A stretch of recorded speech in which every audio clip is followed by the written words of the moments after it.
Seorang imigran asal Bangladesh bernama Karim sedang membutuhkan uang untuk dikirimkan kepada istrinya yang berada di kampung halamannya. Karim berusaha mencari alamat bosnya untuk meminta uang gajinya selama setahun yang belum dibayarkan. Di sisi lain, gadis SMA bernama Minso merasa bingung karena ia juga membutuhkan uang untuk membayar guru les selama liburan sekolah. Ketika keluar dari bus, dompet Karim tertinggal di dalam bus. Minso menemukan dompet itu namun tidak ingin mengembalikannya. Karim merasa curiga, ia terus mengikuti Minso.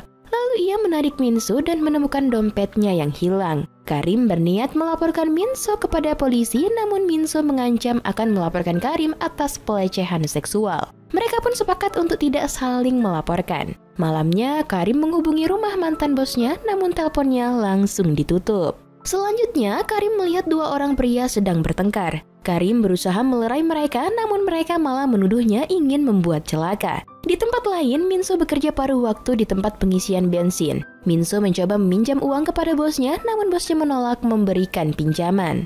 Lalu anak bos menawarkan Minso uang pinjaman, namun Minso harus ikut dengan dirinya. Minso menolak dengan menyiram anak bos dengan minyak bensin. Di kantor polisi, kedua orang tersebut bekerja sama membuat Karim sebagai orang yang memulai keributan. Di ruangan yang sama, Minso menuntut berkata anak bos telah melakukan pelecehan seksual. Sementara anak bos berkata Minso ingin membunuhnya. Polisi pun menyarankan mereka untuk berdamai atau saling menuntut di pengadilan. Mereka memilih untuk berdamai. Setelah berdamai, Karim dan Minso keluar dari kantor polisi. Lalu Minso meminta Karim mentraktirnya makan bersama. Minso bertanya mengapa Karim tidak makan daging babi. Minso tidak tahu bahwa Karim adalah seorang muslim. Setelah makan, Karim meminta bantuan kepada Minso untuk bersama-sama mencari alamat rumah bosnya. Sepulang ke rumah, Minso mendapati ibunya sedang berhubungan badan dengan pacarnya. Minso tidak suka dengan kelakuan mereka. Berikutnya, Minso dikejutkan oleh Yayat, pacarnya ibunya yang tidak mengenakan pakaian. Minso tidak terima karena Yayat yang pengangguran ini ingin menjadi ayah tirinya. Kemudian, Minso dan Karim bertemu di stasiun bus. Minso menepati janjinya menemani Karim mencari alamat mantan bosnya. Tak lama, mereka berhasil menemukan alamat tersebut, namun pemilik rumah tidak ingin membukakan pintu. Karena kesal, Minso melempar batu hingga kaca pecah, lalu mereka melarikan diri. Lalu mereka berpisah karena Karim harus mulai bekerja.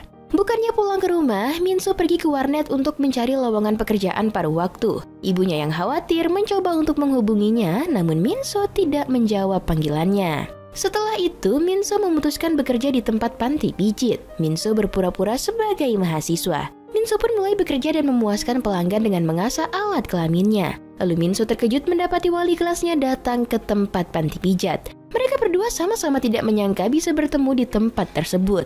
Wali kelas meminta Minso untuk giat belajar agar dapat diterima di perguruan tinggi dan tidak lagi bekerja di panti pijat. Padahal Minso bekerja di sana untuk mengikuti les di luar sekolah. 아, 됐어, 내가. 딱 1인분만 더요. 되게 많이 굶으셨나 봐요. Selesai bekerja, Minso mengecek uang hasil kerjanya di ATM. Di rumah, ibu mengendap-endap pacarnya keluar dari rumah. Ibu menyemangati pacarnya yang akan mengikuti wawancara pekerjaan. Esok paginya, Minso mencari guru private yang sesuai dengan budget uangnya. Lalu Minso mendapat pesan dari Karim yang mengajaknya makan bersama. Sebelum bertemu dengan Minso, Karim terlebih dahulu membeli pakaian baru. Rupanya Minso berpura-pura sakit agar Karim datang ke rumahnya. Karim membelikan Minso hadiah karena telah membantunya. Karim juga membuatkan makanan asal negaranya. Selesai memasak, mereka pun menikmati makanan. Kemudian mereka dengan santai mengobrol. Minso mengajak Karim masuk ke dalam kamar. Di kamar, Minso menyuruh Karim berbaring dan mulai mengasah alat kelaminnya. Seketika Karim teringat akan dosa dan pergi meninggalkan Minso. Sepulang ke rumah, Karim langsung melakukan sholat taubat. Esok harinya, Minso mulai mengikuti les tambahan. Setelah pulang dari les, Minso menemui Karim di tempat kerjanya. Sebagai permintaan maaf, Minso memberikan krim tangan untuk tangan Karim yang pecah-pecah. Selesai bekerja, Minso mengajak Karim pergi bermain dan mereka pun bermain pingpong. Karena merasa bosan, Minso pun mengajak Karim pergi ke tempat karaoke di mana ibunya bekerja. Dengan sengaja, ibu masuk ke dalam ruangan untuk melihat apa yang mereka lakukan. Melihat itu, Yayat merasa khawatir. Ia berkata, akhir-akhir ini orang asing sering menimbulkan masalah. Setelah karaoke, Karim berkenalan dengan ibu dan calon ayah Minso. 잠깐만요. 잘생겼네. Lalu Minso mengajak Karim menemui guru les yang juga orang asing. Kemudian Karim menemui Minso dan guru lesnya di rumah makan. Karim dan guru les saling berbagi pengalaman bekerja di negara asing dengan kebiasaan dan agama mereka yang berbeda. Dalam perjalanan pulang, Minso merasa kesal kepada Karim. Minso berkata Karim seharusnya menikmati hidup seperti guru lesnya. Karim juga kesal karena orang kulit putih selalu menganggap rendah orang kulit berwarna. Karim mengungkapkan guru les menganggap gadis Asia seperti pelacur. Mendengar itu, Minso tidak setuju. Ia menuduh Karim hanya iri dengan kehidupan mereka yang lebih baik. Dan di sini mereka pun berpisah. 힘센 백인들한테 아부하고 우리들을 막 무시하고. 야, 어디 말 나온 김에 더 까발려 보시지? Beberapa waktu kemudian, Karim sudah harus kembali ke negaranya karena visa kerjanya sudah habis. Di sisi lain, Minso yang tidak pergi les memberikan uang yang ia dapatkan kepada ibunya. Setelah mendapatkan uang, ibu malah mentraktir pacarnya yang pengangguran makan di restoran mahal. Lalu Minso mendatangi guru les dan bertanya apa maksud perkataannya sebelumnya. Ia pun meremas kantong menyan guru les hingga terduduk kesakitan. Selanjutnya, Minso datang ke tempat Karim bekerja untuk meminta maaf, namun Karim sudah keluar dari pekerjaannya. Sementara itu, Karim dan teman-temannya sedang mengadakan perpisahan karena Karim akan kembali ke Bangladesh. Para imigran merasa hidup di Korea tidak lebih baik daripada hidup di kampung halaman. Setelah itu, Karim akhirnya dapat bertemu dengan mantan bosnya. Karim mencoba menagih uang gajinya yang setahun belum dibayarkan. Jika tidak mendapatkan uang tersebut, maka ia akan bercerai dengan istrinya. Namun si bos tidak ingin membayar dengan alasan perusahaannya terdahulu sudah bangkrut. Mendengar itu, Karim menjadi marah dan mengancam si bos, tetapi si bos ikutan marah dan mengata-ngatai imigran yang bekerja di negaranya. Tiba-tiba si bos terkena serangan jantung.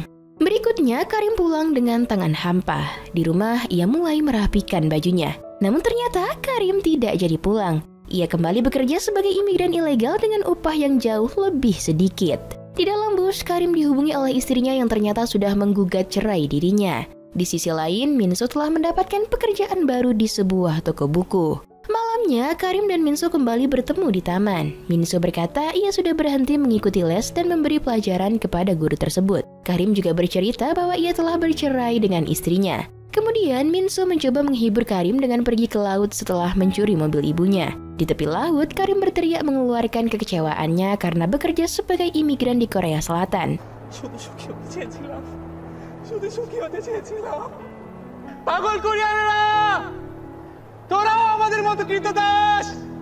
Lalu di dalam mobil, Karim dan Minso berciuman. Minso mengajak Karim menikah agar bisa menjadi warga Korea Selatan. Sementara itu, ibu sangat khawatir karena tidak bisa menghubungi Minso. Paginya, Minso mengantarkan Karim pulang ke rumah. Karim berkata hari ini adalah hari terindah dalam hidupnya selama tinggal di Korea. Tiba-tiba, petugas imigran datang dan menangkap Karim karena menjadi imigran ilegal. Sepulang ke rumah, Minso marah kepada ibunya yang telah melaporkan Karim sehingga ditangkap. Minso berkata Karim adalah satu-satunya orang yang dapat ia ajak bicara. 여태까지 뭐 하나 제대로 해준 거라도 있어? 이제 엄마랑은 완전 끝이야. Berikutnya, Minso menjenguk Karim di penjara. Melihat Minso bersedih, Karim pun mengajaknya bercanda. Minso kembali mengajak Karim menikah agar terbebas dari semua masalah. Karim hanya terdiam mendengar ajakan tersebut. Selanjutnya, tanpa diduga, Minso diam-diam masuk ke rumah mantan bos Karim. Merasa marah, Minso menampar si bos dan mengacaukan isi rumahnya. Lalu anak bos datang dan mereka saling jambak-jambaan. Scene berikutnya, Minso makan bersama ibu dan pacar ibunya. Sepertinya ekonomi mereka sudah mulai membaik karena Yayat sudah mendapatkan pekerjaan. Setelah itu, Minso pergi mendatangi wali kelasnya. Minso rupanya berniat untuk berhenti sekolah. Bertahun-tahun kemudian, Minso sudah semakin dewasa dan mempunyai pekerjaan tetap. Hari itu, ia mengunjungi salah satu restoran Bangladesh untuk mengobati rasa rindunya kepada Karim. Sudah bertahun-tahun, Karim kembali ke negaranya. Yap, dengan begitu, film pun tamat. Bantobi adalah film independen Korea Selatan yang diproduksi pada tahun 2009. Film ini disutradarai oleh Shin Dong-il dan dibintangi oleh Baek Jin-hee dan aktor asal Bangladesh Mahbub Alam Polap.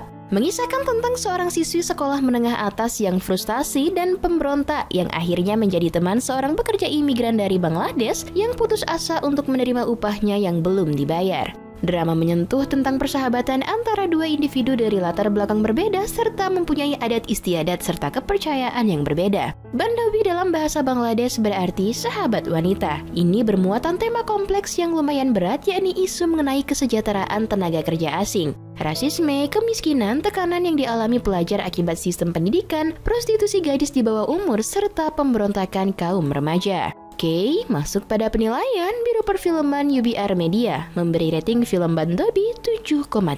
Like dan share ke teman-teman tersayangmu agar mereka juga ikutan nonton film keren ini. Dan jangan lupa subscribe channel UBR Enthusiast. Kamsahamnida, bye-bye.